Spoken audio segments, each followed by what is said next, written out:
الحمد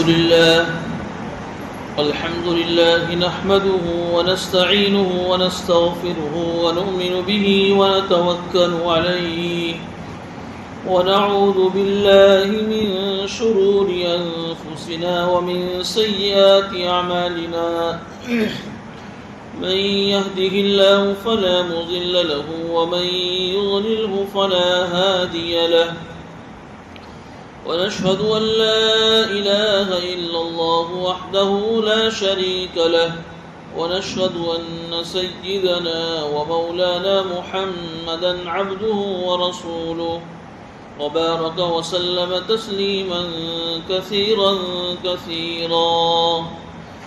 أما بعد فأعوذ بالله من الشيطان الرجيم بسم الله الرحمن الرحيم إن الصفا والمروة من شعائر الله فمن حج البيت أو اعتمر فلا جناح عليه أن يطوف بهما ومن تطوع خيرا فإن الله شاكر عليم صدق الله العظيم.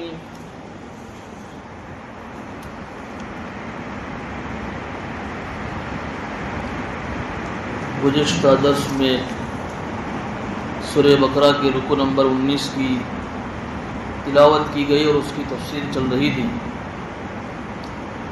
جس میں یہ مضمون چل رہا تھا کہ اللہ رب العزت کی طرف سے کوئی بھی مصیبت آئے، کوئی بھی حالات آئیں، تو اس مصیبت اور حالات سے نجات پانے کے لیے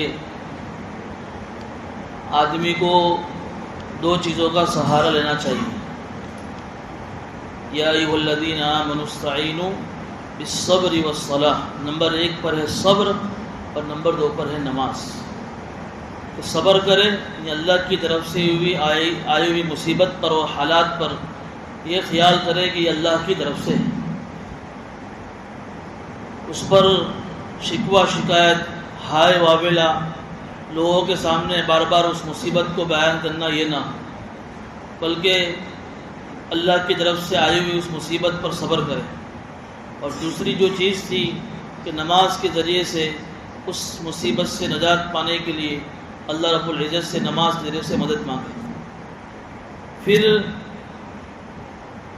2 مثالیں بیان فرمائی تھی کہ صبر کرنے والوں کی سب سے اونچی جو مثال ہے وہ اس آدمی کی ہے کہ جو اللہ کے دین کو بلند کرنے کے لیے، اللہ کے کلمے کو بلند کرنے کے لیے اللہ کے راستے میں دشمنوں کے سامنے جمع رہا، دشمنوں کی طرف سے آئے ہوئے تیروں کو اپنے اوپر کھاتا رہا، لیکن میدان جہاد کے اندر وہ اس طریقے سے استقامت کے ساتھ لڑتا رہا یہاں تک کہ اس نے اپنی جان کا نذرانہ پیش کر دیا. یہ اس آدمی کی صبر کی سب سے اونچی مثال ہے کہ جس نے اپنی جان کی بھی پرواہ نہیں کی لیکن صبر کر کے اس پر جمع رہا. اس کے بارے میں اللہ نے بیان فرمایا تھا کہ ایسے لوگوں کے بارے میں تم یہ مت کہو کہ یہ لوگ مر گئے، بلکہ یہ لوگ تو زندہ ہے، یعنی قبر میں چلے گئے لیکن اللہ نے قبر میں بھی ان کو ایک زندگی عطا فرمائی ہے. اور ان کے بھی فضائل اللہ نے بیان فرمایا کہ یہ شہید کی جو روح ہوتی ہے اللہ ان کو پرندوں کی شکل میں اس روح کو تبدیل کر دیتے ہیں، پھر وہ جنتوں میں گھومتی رہتی ہے اور اللہ کے عرش کے نیچے بھی گھومتی رہتی ہیں. پھر دوسری مثال عام صابرین کی، عام صبر کرنے والوں کی اللہ نے بیان فرمائی تھی وَلَنَبْلُوَنَّكُمْ والی آیت کے ذریعے سے کہ دنیا کے اندر بہت سارے انسان ایسے ہوتے ہیں، کبھی کسی کے اوپر خوف کی حالت ہے، کبھی کسی کے اوپر بھوک کی حالت ہے، کبھی کسی کے اوپر اپنے کاروباری لائن کے حالات ہیں، کسی پر مالی حالات ہے، کسی پر جانی حالات ہیں جو آئے دن ہر آدمی کے اوپر آتے رہتے ہیں. ہر آدمی پر آنے والی تکلیفوں کی شکلیں اس آدمی کے حساب سے آتی رہتی ہیں. جسے گزشتہ میں نے بتایا تھا کہ اللہ رب العزت نے مالداروں کو اور غریبوں کو دونوں کا آزمائش میں رکھا ہے، لیکن مالداروں کو اللہ نے شکر کا پیپر دیا ہے، غریبوں کو اللہ نے صبر کا پیپر دیا ہے. مالداروں سے کہا کہ تم اپنی مالداروں میں اللہ کی نعمت کا شکر ادا کرتے رہو، اور غریبوں سے کہا کہ تم کو اللہ نے جو آزمائش میں رکھا ہے اس آزمائش میں صبر کرتے رہو. تو یہ مختلف قسم کی جو اللہ کی طرف سے آئی ہوئی جو مصیبتیں ہیں، جو حالات ہیں، ان حالات میں جو لوگ صبر کرتے ہیں یہ بھی بڑے اللہ کی طرف سے اونچے لوگ ہیں، جن کے متعلق اللہ نے بیان فرمایا کہ نبی جی آپ ان کو خوشخبری سنا دیجئے جب ان کے اوپر کوئی مصیبت آتی ہیں تو یہ لوگ یہ کہتے ہیں انا للہ و انا الیہ راجعون۔ مجھے اس کا بتایا تھا کہ جب کسی مصیبت کے اوپر کوئی آدمی انا للہ و انا الیہ راجعون پڑھتا ہے تو اس پڑھنے کی وجہ سے اللہ اس کو اس سے بھی اچھا عطا فرماتے ہیں، اور اتنا عطا فرماتے ہیں کہ اللہ وہ بندے کو اللہ خوش کر دیں گے۔ یہ مضمون گزشتہ ہو چکا۔ اب آج کی آیت میں اللہ رب العزت نے دنیا کے اندر صبر کرنے والے کو اللہ کیسا بہترین بدلہ عطا فرماتے اس کی ایک مثال بیان فرمائیں۔ ان الصفا والمروہ من شعائر اللہ، پہلے آیت کا ترجمہ ہم کر لیتے ہیں کہ بے شک صفا اور مروہ دونوں پہاڑیاں اللہ کی نشانیوں میں سے ایک نشانی ہیں۔ جو لوگ بیت اللہ کا حج کرتے ہیں یا عمرہ کرتے ہیں ان کے اوپر کوئی گناہ نہیں کہ وہ ان دونوں کا طواف ان دونوں کی صحیح کرے۔ ومن تطوع خیرا، اور جو بھی آدمی کوئی نیکی کا کام کرتا ہے تو اللہ تعالیٰ اس کے بڑے قدرداں ہیں اور اللہ بڑے جاننے والے ہیں۔ آپ کو معلوم ہے کہ حضرت ابراہیم علیہ السلام کی بیوی حضرت حاجرہ علیہ السلام، اللہ کے حکم سے حضرت ابراہیم علیہ السلام نے ان کو اور ان کے بیٹے حضرت اسماعیل علیہ السلام کو ایک ایسے میدان کے اندر اور ایک ایسے جنگل میں چھوڑا تھا کہ جہاں ان دونوں کے علاوہ اور کوئی تیسرا انسان تو نہیں، کوئی چرند اور پرند بھی نہیں تھا، لیکن اللہ کا حکم تھا، چھوڑ کر چلے گئے۔ ساتھ میں کچھ کھجوریں تھی، کچھ پانی تھا۔ کتنے دن چلتی کھجوریں اور کتنے دن چلتا پانی، سب کچھ ختم ہو گیا۔ ساتھ میں جو بچہ ہے دودھ پیتا شیر خوار بچہ ہے۔ اللہ کا یہ عجیب نظام ہوتا ہے کہ جب بچہ پیدا ہوتا ہے تو اللہ ماں کی چھاتیوں میں اللہ اپنی قدرت سے دودھ کو بھیجتا ہے، دودھ اس کے سینوں میں اتر آتا ہے، لیکن وہ غذا کی برکت سے ہوتا ہے۔ غذا ختم ہو گئی، حضرت حاجرہ کی چھاتیوں سے دودھ بھی سوکھ گیا، خشک ہو گیا، جس کی وجہ سے بچہ بلبلا کے رو رہا ہے۔ حضرت حاجرہ علیہ السلام ادھر بھاگ رہی ہے، دو پہاڑیاں تھیں، کبھی صفا کی طرف سے مروہ کی طرف جا رہی ہے، کبھی مروہ سے صفا کی طرف آ رہی ہیں۔ اللہ سب کچھ دیکھ رہے ہیں، لیکن وہ بیوی حضرت حاجرہ علیہ السلام اللہ کی حکم پر جمی رہی، صبر کرتی رہی کہ اللہ نے حضرت جبرائیل علیہ السلام کو بھیجا، جن کو اللہ نے 600 پر دیے ہیں۔ انہوں نے اپنا ایک پر مارا جہاں حضرت اسماعیل علیہ السلام لیٹے ہوئے رو رہے تھے، وہاں سے اللہ نے زمزم کا اس کنواں اور چشمہ اللہ نے جاری فرمایا۔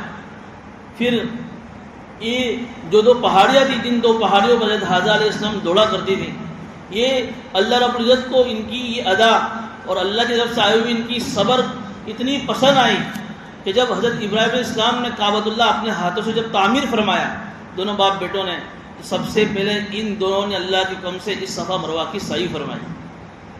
یعنی یہ دو پہاڑ ہیں، عام پہاڑوں کی طرح ہیں، لیکن حضرت حاجرہ علیہ السلام کی نسبت سے اللہ نے ان دونوں پہاڑیوں کو اپنی قدرت کی نشانیوں میں سے ایک نشانی قرار دے دیا، اور یوں فرمایا کہ ان الصفا والمروہ من شعائر اللہ، کہ اللہ کی نشانیوں میں سے دونوں نشانیاں ہیں۔ اتنا اونچا مقام حاصل ہو گیا کہ جو آدمی بھی حج کرنے کے لیے جائے گا، جو آدمی بھی عمرہ کرنے کے لیے جائے گا، اس کے لیے ان دونوں پہاڑیوں کے اوپر دوڑنا اللہ نے واجب کر دیا۔ یہ دنیا میں اس صبر کا بہترین جو پھل ملا، یہ واقعہ ہوئے 4000 5000 سال ہو گئے، ہزاروں سال ہو گئے، لیکن اللہ نے قیامت تک کے حاجرہ کا نام باقی رکھ دیا، اور ان کی نسبت سے ان دونوں پہاڑوں کا تذکرہ اللہ نے قرآن میں کر دیا۔ یہ صبر کی مثال بہترین نہیں اور کیا ہے، دنیا میں اللہ نے اس کا ایک بہترین بدلہ عطا فرمایا۔ یہ دونوں اللہ کی قدرت کی نشانیوں میں سے ایک نشانی ہے۔ شاعر کہتے ہیں شعیرتن کی جمع ہے، یعنی اللہ کی نشانیوں، اللہ کی نشانی۔ ایسے تو بہت ساری اللہ کی نشانیاں ہیں، لیکن کچھ مخصوص نشانیوں میں سے ایک نشانی یہ بھی ہے، جیسے کعبۃ اللہ اللہ کی نشانیوں میں سے ایک نشانی ہے، دنیا کی تمام مسجدیں اللہ کی نشانیوں میں سے ایک نشانی ہیں، قرآن اللہ کی نشانیوں میں سے ایک نشانی ہے۔ جیسے صفا مروہ کی یہ دو پہاڑ بھی اللہ کی نشانیوں میں سے ایک نشانی ہے۔ قرآن میں دوسری کا اللہ نے فرمایا ہے وَمَن يُعَظِّمْ شَعَائِرَ اللَّهِ فَإِنَّهَا مِن تَقْوَى الْقُلُوبِ، کہ جو اللہ کی نشانیوں کی دل سے تعظیم کرتا ہے، سمجھو کہ اس کے دل کے اندر تقویٰ ہے۔ کہ ہمارے دل کے اندر بھی ان دونوں پہاڑوں کی تعظیم ہونی چاہیے، اور جو بھی حاجی حج کرنے کے لیے جائے یا عمرہ کرنے کے لیے جائے، اس کو اس صفا مروہ کی صحیح کرنا واجب ہے۔ یہ وہی مقدس اور عظیم پہاڑیاں ہیں کہ جب اللہ کے نبی صلی اللہ علیہ وسلم نے جب نبوت ملی تو نبوت ملنے کے بعد اسی صفا پہاڑی پر چڑھ کر لوگوں کو جو ہے دین کی دعوت دی، چونکہ عرب کے یہاں دستور تھا کہ جب بھی کوئی خطرہ لاحق ہوتا تھا تو پہاڑ پر چڑھ کر وا صبا ایسا اعلان کیا تھا، لوگ متوجہ ہو جاتے کہ بھئی کوئی ایمرجنسی میٹنگ اور کوئی ایمرجنسی کال آیا ہے، کوئی جو ہے معاملہ سنگین ہے، بھیانک معاملہ ہے، خطرے والی بات ہے۔ اللہ کے رسول نے یہی عربوں کا طریقہ استعمال فرما کر صفا نامی جو پہاڑ تھا اس پر چڑھے، اور چڑھنے کے بعد وہاں یہ اعلان فرمایا وا صباحا، لوگ جمع ہو گئے۔ اس میں اللہ کے نبی صلی اللہ علیہ وسلم کا چچا ابو لہب بھی تھا۔ اللہ کے نبی صلی اللہ علیہ وسلم نے لوگوں سے کہا کہ اس پہاڑ کے پیچھے سے اگر میں یوں کہوں کہ ایک ایسا لشکر آ رہا ہے جو تمہارے اوپر حملہ کرے گا تو کیا تم میری بات کو سچ مانو گے؟ نے پہلے لوگوں کو اعتماد میں لیا کہ لوگوں کے میرے بارے میں لوگوں کا کیا خیال ہے۔ لوگوں نے کیا فرمایا ما جربنا علیہ کے کذبا، نبی جی 40 سال ہو، نبی جی نے یہ محمد 40 سال ہو گئے ہم نے کبھی آپ کو جھوٹ بولتے ہوئے نہیں دیکھا ہے، آپ جو فرمائیں گے سچ فرمائیں گے، جسے آپ کو صادق کا لقب ملا تھا۔ پھر اللہ کے نے دیکھا کہ لوگ میری بات کو دھیان سے سن رہے ہیں تو فوراً اعلان فرمایا انی لکم نذیر مبین، کہ میں تو تمہیں ڈرانے والا ہوں، ایک عذاب آنے والا ہے، اس عذاب سے ڈرانے کے لیے میں تمہارے پاس آیا ہوں۔ تم یہ کہہ دو کہ اللہ ایک ہے، اللہ کے علاوہ کوئی عبادت کا لائق نہیں ہے، اور میں نبی ہوں صلی اللہ کی طرف سے بھیجا ہوا۔ بس یہ کہنا تھا کہ ابو لہب جو اللہ کے رسول کا چچا تھا، جس نے یہ کہا کہ تبا لک یا محمد لہذا جمعتنا، ہلاکت ہو تیری، اس کے لیے تو نے ہمیں یہاں جمع فرمایا، ہم تو یہ سمجھتے تھے کہ کوئی ایمرجنسی معاملہ ہے، کوئی خطرے کی بات ہے، اور تو ایسی باتیں کرنے کے لیے یہاں جمع کرتا ہے۔ ایسی بد دعا دی۔ اسی وقت وہ سورہ لہب نازل ہوئی، تبت یدا ابی لہب وتب، کہ تو کیا ہمارے نبی پر بد دعا، ہم نے ایک ایسی صورت نازل فرما دی کہ قیامت تک جو بھی قرآن کی تلاوت کرے گا وہ آدمی اپنی زبان سے تیرے بارے میں بد دعا کے الفاظ کہتا رہے گا۔ ابو لہب تیرے دونوں ہاتھ ٹوٹے اور تو برباد ہو، آج تک اور قیامت تک جو بھی ان صورتوں کو پڑھے گا وہ ابو لہب کے اوپر بد دعا کرتا ہے۔ بہرحال یہ وہ مقدس پہاڑی ہے جس پہاڑی پر چڑھ کر اللہ کے نبی صلی اللہ علیہ وسلم نے جو ہے لوگوں کو نبوت ملنے کے بعد اسلام کی دعوت دی تھی۔ اب ہوا یہ کہ حضرت ابراہیم علیہ السلام نے صفا مروہ کی صحیح فرمائی کعبۃ اللہ کی تعمیر ہو جانے کے بعد، پھر یہ سلسلہ چلتا رہا، تو حضرت ابراہیم علیہ السلام کو ماننے والے جو لوگ تھے انہوں نے بھی صفا مروہ کی صحیح شروع کر دی، لیکن ابھی اللہ کے رسول اسلام لے کر نہیں آئے، ابھی نبوت کا اعلان نہیں ہوا۔ اس سے پہلے بھی مشرکین جو تھے مکہ کے اندر وہ بھی صفا مروہ کی صحیح تو کرتے تھے۔ انہوں نے کیا کیا کہ 360 بت تو جو کعبے میں رکھے، حالانکہ ابراہیم علیہ السلام کی جب اپنی نسبت کرتے تھے، جنہوں نے بتوں کو گرایا تھا اپنے زمانے میں اور کعبے کو بنایا، انہی کی طرف نسبت کرنے والے مکہ کے مشرکین، یہ قریش مکہ، جنہوں نے کعبے میں بت رکھے، کعبے میں بت رکھے، زمزم کے کنویں کے پاس بت رکھے۔ یہ جو دو پہاڑ تھے صفا و مروہ، ان دونوں پہاڑوں پر بھی ایک ایک بت رکھ دیا۔ ایک بت کا نام تھا اصاف جس کو صفا پر رکھا، اور ایک بت کا نام تھا نائلہ جس کو مروہ پر رکھا۔ سیرت کی کتاب میں ایک بات ملتی ہے کہ یہ دونوں مرد اور عورت تھے، اصاف نامی مرد تھا اور نائلہ نامی عورت تھی۔ جب کعبۃ اللہ کا دروازہ کھلتا، یہ دونوں ایک مرتبہ دروازہ کھلتے ہی اندر گھسے اور دونوں نے زنا کیا۔ اللہ رب العزت کو ان کی یہ حرکت اتنی ناپسند آئی کہ ان دونوں کو اسی وقت وہاں پتھر بنا دیا۔ تو پھر اس زمانے کے لوگوں نے عبرت کے طور پر اس دونوں آدمی جو پتھر بن گئے تھے اور دونوں کو ایک ایک پہاڑ پر رکھ دیا عبرت کے لیے، تاکہ لوگوں کو پتہ چلے کہ اتنی اونچی جگہ پر ایسی خسیس اور نالائق حرکت کرنے والوں کا انجام یہی ہونا چاہیے۔ ایک کو صفا پر رکھا جو مرد نام تھا اصاف کا، اس کا پتھر، اور ایک کو جو ہے مروہ پر رکھا۔ لیکن پھر جوں نسلیں گزرتی گئی، جوں دوسری ان کی جو ہے ان کی پیڑھی آئی، انہوں نے دیکھا کہ یہ کوئی بڑی ہستی ہوگی، تبھی تو ہمارے باپ دادا نے ان کو اونچی جگہ پر رکھا ہے۔ یہ سماج کے اندر جو ریت رواج اور جو معاشرے میں جو بدعات، جو خرافات، یہ اسی سے جنم لیتی ہے کہ کچھ لوگوں نے اس کو کیا سمجھا اور پھر بات کی آنے والے نسلوں نے اس کو کیا سمجھا۔ میں نے اس کے پہلے بھی ایک مثال دی تھی کہ ایک زمانے میں ایک علاقے میں ایسا ماحول تھا کہ مہمان کے لیے جب دسترخوان بچھایا جاتا تو اس دسترخوان کے اندر بہت ساری جب آئٹمیں ہوتی تو وہاں ایک کٹوری کے اندر جیسے دانت صاف کرنے کی جو سلی ہوتی وہ سلی بھی رکھی جاتی تھی، تاکہ مہمان کھانا کھانے کے بعد اس سے جو ہے اپنا دانتوں کا خیال کرے، دانتوں میں پھنسی ہوئی کوئی چیزوں کو نکالے۔ پھر جو نسلیں گزرتی گئی تو وہ سلی بڑے بڑے ہوتے ہوتے جو ہے ڈنڈا بن گئی بڑا۔ تو ایک مرتبہ اس طریقے سے مہمان آئے اور وہاں کے لوگوں نے اتنا بڑا ڈنڈا رکھا تو مہمان بھی ڈر گئے۔ تو کہا کہ بھئی یہ بتاؤ پہلے کہ ڈنڈا کیوں رکھا ہے، نہیں کھائیں گے اس لیے مارنے کے واسطے؟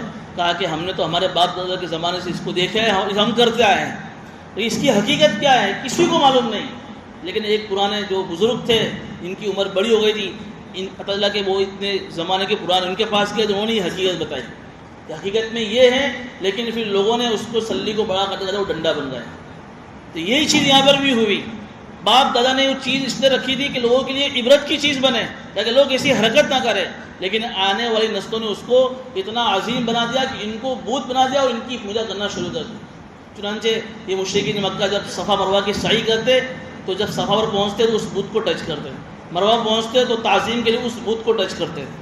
پھر جب اسلام آیا، اللہ کے جسم جب یہ اسلام لے کر آئے تو اس وقت جب صحابہ جنہوں نے یہ حقیقت سنی ہوئی تھی، یہ کہانی سنی ہوئی تھی کہ بھئی اس طریقے سے صفا مروہ پر یہ دونوں بت ہیں اور یہ دونوں وہی ہیں جنہوں نے کعبۃ اللہ میں اتنی گندی حرکت کی تھی، تو اللہ کے جسم نے جب انہیں کہا کہ صفا مروہ کی سعی واجب ہے تو کچھ صحابہ کے دل میں یہ آیا کہ یہ تکلف ہونے لگا، یعنی یہ سمجھ میں نہیں آیا کہ صفا مروہ کی سعی کیوں ضروری قرار دی گئی، یہ تو بتوں کی تعظیم کے لیے ہیں۔ تو اللہ نے قرآن میں آیت نازل فرمائی کہ ان الصفا والمروۃ من شعائر اللہ، کہ صفا مروہ کی سعی ان بتوں کی تعظیم کے لیے نہیں ہے، یہ تو اللہ کی نشانیوں میں سے ایک نشانی ہے، حضرت علیہ السلام کی یادگار اور ان کی سنت کو زندہ کرنے کے لیے ہے۔ اس لیے تمہارے دلوں میں جو کھٹک ہو رہی ہے یہ ایسی کھٹک رکھنے کی جگہ نہیں ہے، بلکہ یہ اللہ کی تعظیم کے لیے تمہیں ان دونوں کی صحیح کرنی ہے۔ ان الصفا والمروۃ من شعائر اللہ فمن حج البیت او اعتمر، جو بیت اللہ کا حج کرے گا یا جو عمرہ کرے گا، فلا جناح علیہ ان یطوف بہما، ان دونوں کے لیے صفا مروہ کی صحیح کرنا ضروری ہے۔ اور جو بھی کوئی آدمی نیکی کا کام کرتا ہے اللہ بڑا قدر کرنے والا ہے۔ علماء نے فرمایا کہ نیکی کا کام کوئی بھی ہو، فرض ہو، واجب ہو، سنت ہو، لیکن اگر اس میں اخلاص ہوتا ہے تو اللہ اس آدمی کو اس عمل کی بڑی قدر کرتے ہیں۔ ان الذین یکتمون ما انزلنا، یہاں یہ مضمون پورا ہو گیا۔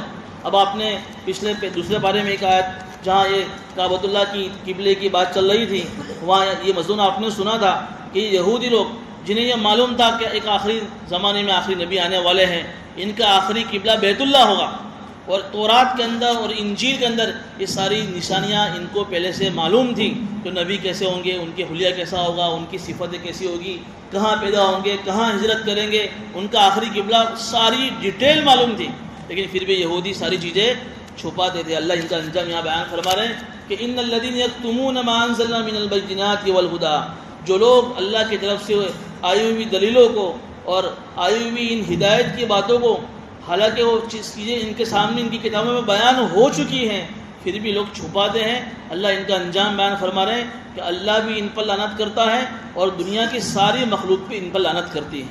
ہاں اگر یہ لوگ توبہ کر لیں اور اپنی اصلاح کر لیں اور جو چیزیں انہوں نے چھپائی اس کو دوبارہ لوگوں کے سامنے بیان کر دے تو پھر اللہ ان کی توبہ کو قبول کرے گا، اور اللہ بہترین توبہ قبول کرنے والا اور اللہ رحم کرنے والا ہے۔ لیکن یہ اللہ نے قرآن کریم کے اندر اس کو ایک آیت بنا کر پیش کر دیا، یعنی ہمارے لیے بھی اس آیت میں یہ سبق یہ ہے کہ اگر ہمارے پاس بھی اگر کوئی قرآن کی، کوئی حدیث کی، کوئی بات، دین کی کوئی بات اگر ہمارے سامنے اوتھینٹک طریقے سے، پکے پروف کے طریقے سے ہمارے پاس ہے تو ہمیں اس کو لوگوں کے سامنے بیان کر دینا چاہیے۔ یہ نہیں کہ میں کیوں بتاؤں، اس کی مرضی وہ عمل کرے نہ کرے، اس کو بتاؤں گا تو میرے کو کیا، ایسا نہیں ہونا چاہیے، بلکہ جو چیز بھی، لیکن شرط یہ کہ وہ پروف کے ساتھ ہمارے پاس ہونی چاہیے۔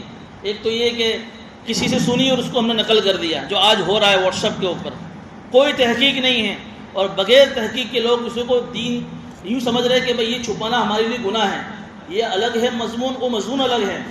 لوگ اس کو سمجھ رہے ہیں دیکھو بھئی ہمارے پاس کوئی میسج آیا ہے اور اچھی بات ہے، اس کو لوگوں تک ہم فارورڈ کر دیں، لیکن ہمیں معلوم ہی نہیں کہ اس کی حقیقت کیا ہے، کتنا سچا ہے اور کتنا غلط ہے، وہ حدیث ہے بھی کہ نہیں۔ اس لیے کہ ایک حدیث آتی ہے نا کہ کسی دین کی بات کو حدیث کہہ کر بیان کرنا، اگر وہ حدیث نہیں ہے اور تم نے کہا کہ حضور کی حدیث ہے، یہ حضور کی سنت ہے، من کذب علیہ متعمدا فلیتبوأ مقعدہ من النار، وہ اپنا ٹھکانہ جہنم میں بنا لے۔ یا تم دین کا ثواب کا کام کر رہے ہو واٹس ایپ پر میسج فارورڈ کر کے، لیکن یہاں تم اپنے لیے جہنم کو آباد کر رہے ہو۔ تو یہاں تو وہ لوگ مراد ہیں کہ جن کے پاس جیسے علماء ہیں یا وہ دین کے کام کرنے والے جو رہبر ہیں، جن کے پاس پوری نالج ہے دین کی، اور ان کو کوئی بات پوچھنے کے لیے آیا ہے، کوئی مسئلہ پوچھنے کے لیے آیا، کوئی دین کی بات کوئی آدمی کسی عالم کو پوچھنے کے لیے آیا، اس کے بعد اس کا علم ہے لیکن پھر وہ اس کو چھپا رہا ہے، تو اس کے لیے یہ وعید ہے کہ اللہ کی طرف سے اس پر لعنت آئے گی اور پوری دنیا کی مخلوق اس پر لعنت کرے گی۔ لیکن جس کے پاس اس کا علم نہیں ہو تو منع کر دے کہ میرے پاس اس کا علم نہیں. ابھی ایک آدمی ملا کہ کیلا جو ہے نا اس کو ننگا کر کے نہیں کھانا چاہیے. میں نے کہا کہ یہ حدیث میں آتا ہے. تو ایسی ایسی باتیں چل پڑتی ہمارے جو ہے آپسی محاورے میں, آپسی بات چیت, کہ کیلے کو ننگا کر کے کھانا یہ جو ہے صحیح نہیں, بلکہ اس کو پیک کر کے نہیں, اس کا چھلکا پورا نہیں کھولنا چاہیے. اب اس کا کوئی تعلق ہی نہیں حدیث. اب پوچھا کہاں سے, کہ میں نے ایک آدمی سے سنی تھی بات. ایسی تو بہت ساری چیزیں چل پڑی ہیں. پھر رات کو نخ نہیں کاٹنے چاہیے, غریبی آتی ہے, بھائی حدیث میں آتا ہے. ایسی کہاں سے آپ حدیث لائے؟ ایسی تو یوں سمجھو ڈھگلا حدیث ہمارے پاس ہے جس کے کوئی ہاتھ پیر نہیں ہے.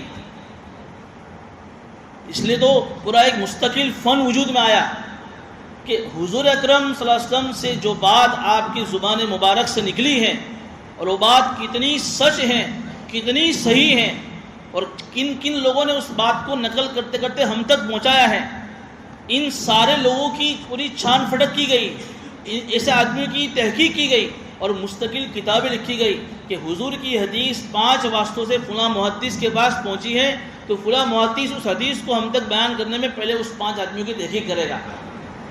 تو بھئی یہ آدمی, اس کے بعد یہ آدمی, اس کے بعد یہ آدمی, 5 آدمی کیسے ہیں؟ ایک آدمی اگر ان میں سے ایسا شک والا لگا جو جس کی زندگی شرع و سنت کے بالکل خلاف ہے, وہ محدث اس حدیث کو اس سے بیان نہیں کرتے تھے.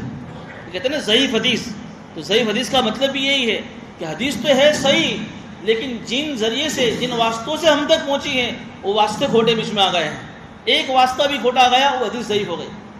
اور ایک حدیث ہوتی ہے موضوع.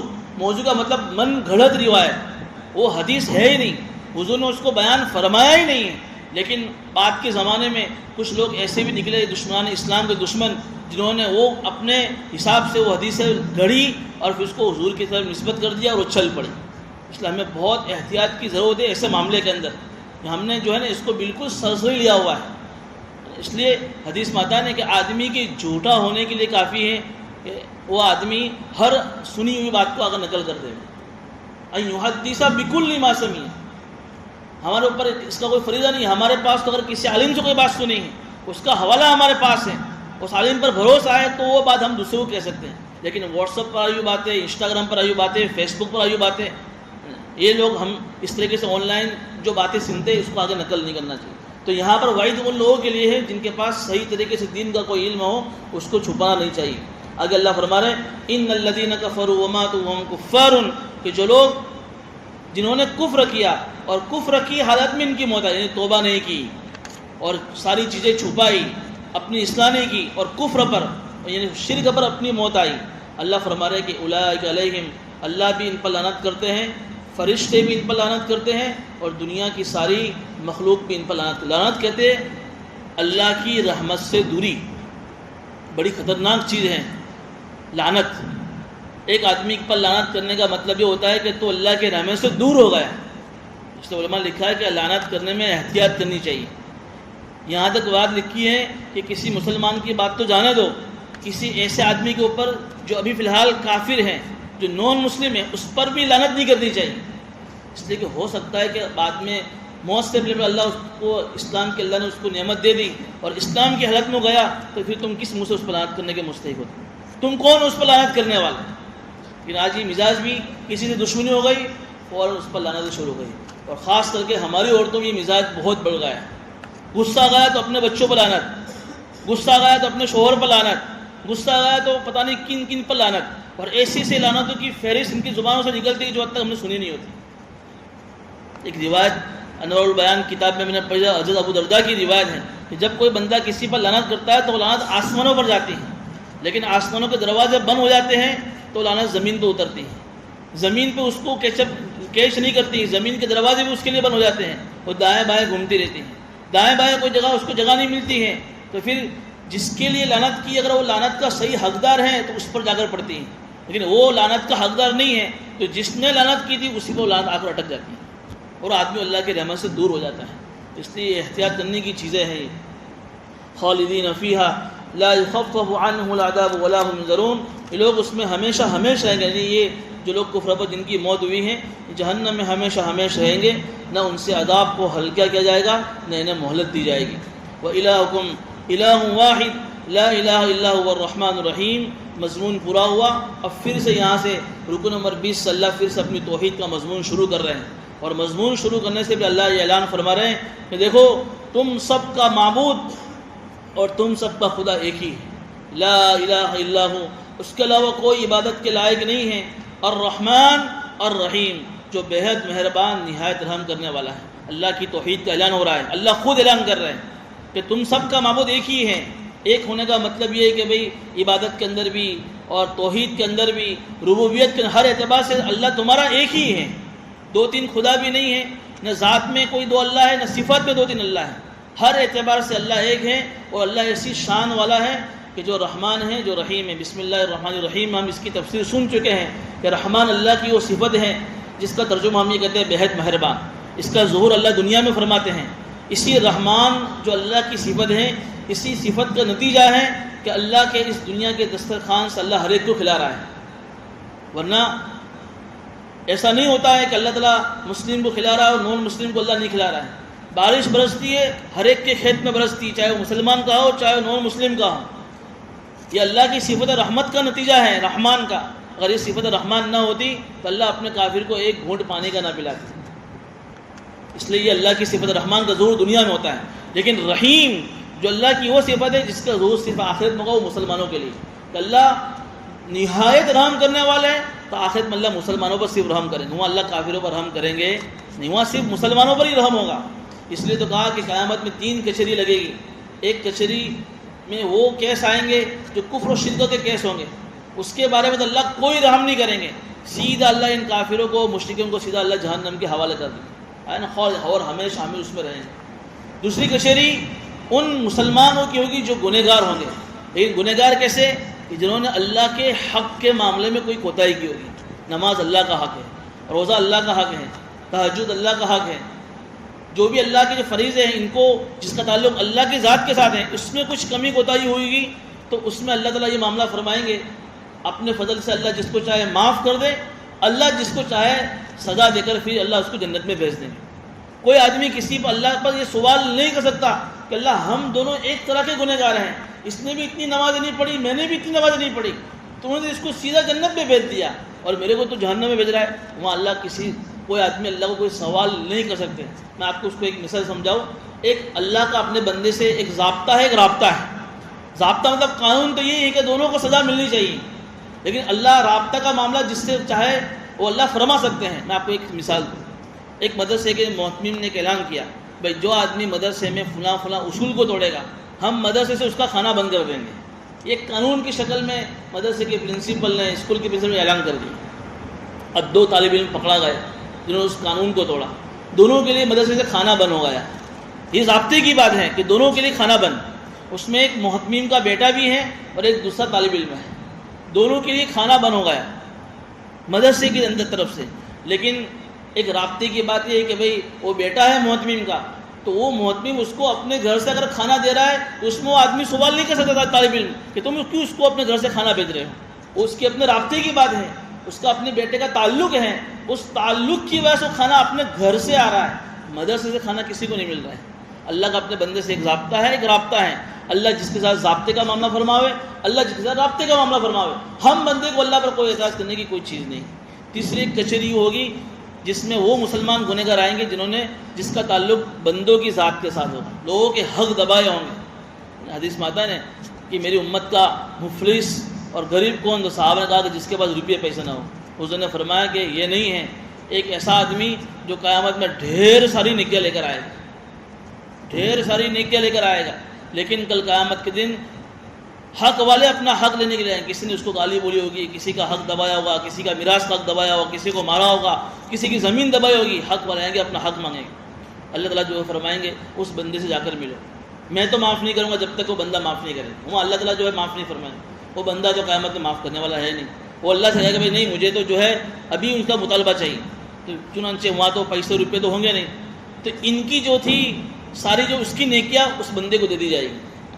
ڈھیر ساری نمازیں، ڈھیر ساری تہجدیں، ڈھیر ساری تسبیحات کی پابندیاں، سب ایک ایک کر کے غائب ہوتا ہوتا ان کے کھاتے میں چلا جائے گا. پھر بھی کچھ حق والے باقی رہ جائیں گے. تو اللہ فرمائیں گے اب تو کچھ نیکی بچی نہیں ہے، لاؤ تمہارے سارے گناہوں کے پوٹلے اس کے ماتھے نہ دو. کہاں ڈھیر ساری نیکی لے کر آیا اور کہاں ڈھیر سارے گناہوں کا پوٹلا اپنے سر پر لے کر بیٹھ گیا، اور پھر اللہ سیدھا اس کو جہنم میں بھیج دیتا۔ تو بہرحال یہ اللہ کی صفت رحیم کا بات چل رہی تھی کہ اللہ صرف وہاں مسلمانوں پر ہی رحم فرمائیں گے، وہاں کفر شرک کے معاملے میں کوئی رحم ہی نہیں ہوگا، یہ اسی کی بات چل رہی تھی۔ تو یہاں اللہ نے اپنی توحید کا اعلان فرمایا۔ اب آگے کی آیت میں اللہ تعالیٰ کچھ نشانیوں کے ذریعے سے اپنی توحید کو سمجھا رہے ہیں اتنی آسان انداز میں کہ ایک ان پڑھ، ایک جاہل، ایک گنوار، ایک دیہاتی، ایک بدو قسم کا آدمی بھی اگر اس آیت کا ترجمہ اگر سرسری بھی پڑھ لے اور اس کو سمجھ جاوے تو سمجھ جائے کہ اللہ حقیقت میں وہی اللہ ہے جو اتنی ساری قدرت کا مالک ہے۔ ان فی خلق السماوات والارض، اللہ فرما رہے ہیں آسمان و زمین کی پیدائش میں۔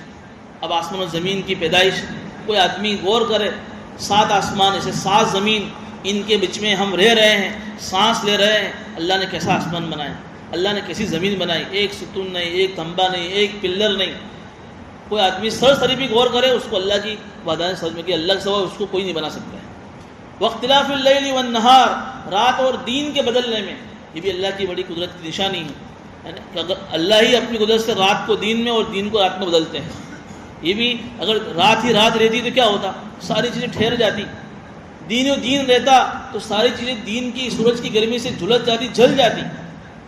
اس لیے اللہ نے رات کو سکون کی چیز بنایا اور دین کو اللہ نے کمانے کا اور جو ہے کاروبار کا ذریعہ بنایا۔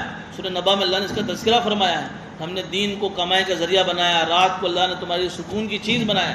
اس لیے ایک آیت میں اللہ فرما رہے ہیں کہ اگر اللہ دین کو لے آئے کون ہے جو اس کو رات میں تبدیل کر سکتا ہے؟ اگر اللہ رات کو قیامت تک رکھے تو کون ہے جو اس کو دین میں تبدیل کر سکتا ہے؟ یہ اللہ کی قدرت کی نشانیاں ہیں۔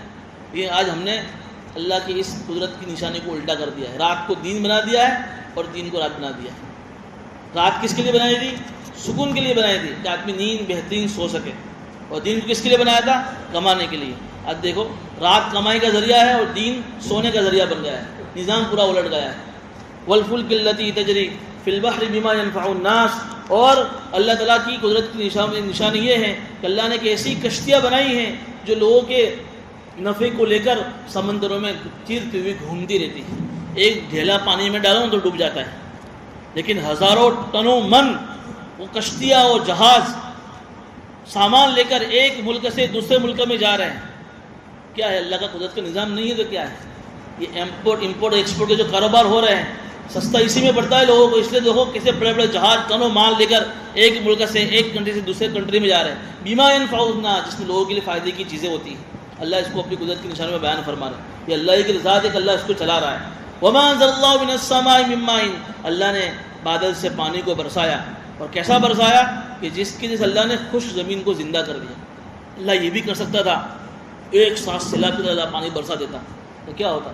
اس پانی سے کچھ فائدہ نہ ہوتا بلکہ ساری چیزیں ڈوب جاتی، لیکن اللہ نے ایسا نہیں فرمایا۔ اللہ نے قطرہ قطرہ پانی کا برسایا تاکہ اس کے ذریعے سے جو زمین خشک ہو گئی ہے اس کو پانی ملے، اور پھر وہاں سے سبزہ ہو گئے، وہاں سے جو ہے کھیتی ہو گئے، وہاں سے لوگوں کی نفع کی چیزیں ہو گئی۔ اور اللہ نے ایسا بھی نہیں فرمایا دیکھو بھائی 6 میں پانی نازل کروں گا، 12 مہینے میں ایک ٹائم ایسا آئے گا تم کو اس کو 6 مہینے کے لیے سیو کر لینا ہے ہم میں سے کسی کی طاقت کہ اللہ پانی ابھی برسائے اور ہم سے ہی کہے کہ بھائی 6 مہینے کے لیے پانی نہیں آئے گا، کیا کریں گے ہم؟ کیونکہ اللہ نے کیسا نظام فرمایا، پانی اتارنے کے بعد، بارش برسانے کے بعد کہیں اس کو تالاب کی شکل میں، حوض کی شکل میں اللہ نے اس کو محفوظ کر لیا، اور کہیں اللہ نے اس کو پہاڑوں پر برف کی طرح اللہ نے اس کو جما دیا جو پھر کبھی پگھل کر جو ہے زمینوں میں آتا رہتا ہے۔ اور اللہ نے ایک ایسی پائپ لائن فٹ کر دی اپنی قدرت کی کہ جہاں ہم مارے وہاں سے پانی نکلنا شروع ہو جاتا ہے۔ کسی اللہ کی کاریگری ہے، کوئی پائپ لائن فٹ نہیں کی، لیکن اللہ نے اپنی قدرت کی ایسی پائپ لائن فٹنگ کی ہے کہ اللہ نے پانی برسایا، تالابوں میں جمع ہوا ہے، حوض میں جمع ہوا ہے، پہاڑوں کی اونچی چوٹیوں پر برف کی شکل میں ہے، لیکن تم یہاں کھود رہے ہو 100 فٹ پر، وہاں سے تمہارا کنواں نکل رہا ہے۔ یہ اللہ اپنی قدرت کو سمجھا رہا ہے۔ وَأَنزَلَ اللَّهُ مِنَ السَّمَاءِ مِن مَّاءٍ، اگر اللہ فرما رہا ہے وَبَثَّ فِيهَا مِن كُلِّ دَابَّةٍ، اللہ نے پانی کے ذریعے سے اور جو ہے سبزہ اگایا، اور پھر ہر طرح کے جانور زمین میں پھیلا دی، ہزاروں طرح کی مخلوقات جانور کی شکل میں اللہ نے بنائی، اور کیسی ایسی بنائی ہر موسم کے لحاظ سے اور ہر خطے کے لحاظ سے جانور الگ الگ ہیں۔ کچھ جانور ایسے جو ہمارے یہاں دیکھنے ملتے ہیں وہ کسی اور دوسرے ملک میں دیکھنے نہیں ملتے ہیں، کچھ جانور ایسے جو وہاں دیکھنے ملتے ہیں یہاں ہمیں دیکھنے نہیں ملتے ہیں۔ یہ اللہ نے ایک تقسیم فرمائی، اور جانوروں کے ساتھ بھی انسانوں کا ایک عجیب رشتہ ہے دودھ ملتا ہے، اس سے پتہ نہیں جانوروں سے، اس سے گوشت، کچھ جانور گوشت کے لیے، کچھ جانور شکار کے لیے، کیسی کیسی منفعت اللہ نے انسانوں کی جانوروں سے متعلق کر دی. آگے وتصریف الریاح، اور ہواؤں کے پھیرنے میں، یہ اللہ کی طرف جو ہوا کا جو نظام ہے، اگر ہوا ایک ہی طرف گھومتی رہے تو کیا ہوگا؟ ساری چیز جھک جاوے. کبھی اللہ مشرق میں، کبھی اللہ پوروا ہوا، کبھی پچھمی ہوا جو اللہ پھیرتا ہے، کبھی ادھر کبھی ادھر، تاکہ ساری چیزیں بیلنس میں رہیں اور ہر ایک کو اپنی ہوا ملتی رہے. اگر اللہ ہوا کو روک دے تو کیا ہوگا؟ نظام تتر بتر ہو جائے. والسحاب المسخر، اگر اللہ ایک آخر میں بیان کر رہے ہیں بادلوں کا نظام. یہ بادل جب سمندر سے پانی لے کر جب ہوا میں اڑتا ہے تو بادل اپنی مرضی سے نہیں برستا ہے. بوجھ پانی سے بھرے ہوئے بادل آسمان و زمین کے اندر لٹکتے رہتے ہیں جب تک اللہ کا حکم نہیں آتا ہے. ایک قطرہ پانی کا وہاں نہیں برستا ہے. اس لیے ہم دیکھتے ہیں کہ یہاں بارش نہیں ہے اور یہاں سے 1 کلومیٹر دور جاؤ تو فل بارش ہو رہی ہے. یہ اللہ کی طرف سے ہے، بادل کی اپنی کوئی مرضی نہیں ہے. اس لیے اللہ فرما رہے ہیں کہ وہ بادل جو آسمان و زمین کے درمیان میں لٹکے ہوئے ہیں، یہ ساری چیزیں لآیات لقوم یعقلون، عقل رکھنے والوں کے لیے نشانیاں ہیں. لیکن جس کے پاس عقل نہیں ہے وہ اللہ کی ان بڑی بڑی نشانیوں سے بھی عبرت حاصل کر سکتا نہیں. آپ دیکھ رہے ہیں بڑے بڑے سائنسداں جو ریسرچ کر رہے ہیں، کوئی سمندروں کی تہہ میں جا کر ریسرچ کر رہے ہیں، ایسے سائنسداں ہیں، وہاں سے بڑے بڑے موتی لے کر آ رہے ہیں.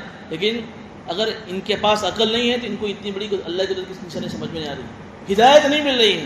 اس لیے ہمیں روزانہ 2 رکعت پڑھ کر اللہ کی اس نعمت کا شکریہ ادا کرنا چاہیے کہ اللہ نے ہمیں ایمان جیسی نعمت سے اللہ نے مالا مال فرمایا. اللہ بس میں اس کی